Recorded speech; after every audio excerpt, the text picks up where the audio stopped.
Excellent. And it's all more customers coming in, which is great. But, how are we doing on the lateral flow Have you got any lateral flow tests? Oh, we do. Well done. You've got some in stock. Well, that's good. Yes, no, that's really good. Well, we're trying to... Lateral flow tests could be phased out. Do you have a time frame for when you think that might happen? Well, we're going to have to make sure that we continue to use testing as one of our most important lines of defence for as long as it's necessary. The other important line of defence, in addition to testing, is, of course, getting vaccinated. Fantastic to be here.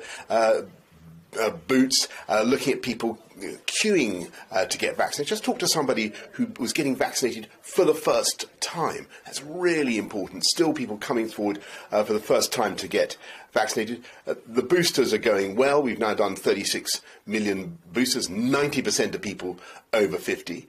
But clearly there's an opportunity for people who have not been boosted to come and use those slots. It can make a huge difference. NHS still under a lot of pressure. 18,000 people in beds, COVID patients in the NHS.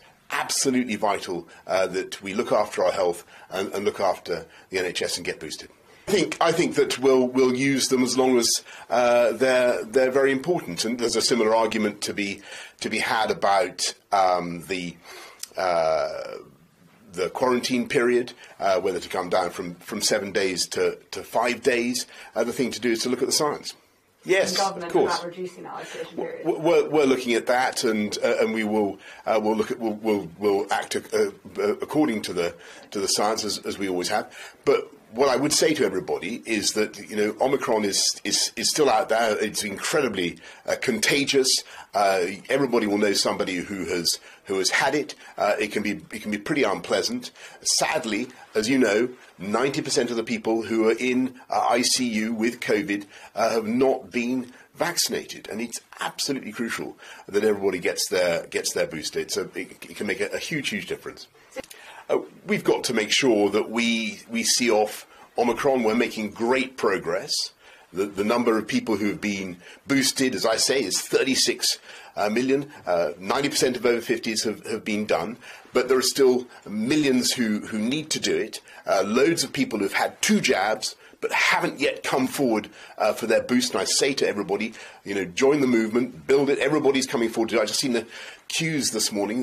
There's still a lot of enthusiasm to get boosted, and I hope everybody does it. Okay. Well, let me just say that I've mentioned the 18,000 people with COVID currently in hospital.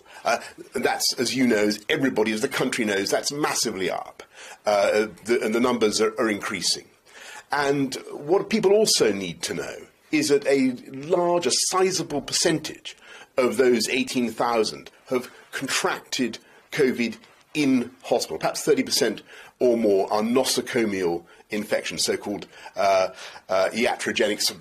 They come in, you're getting infected in hospital.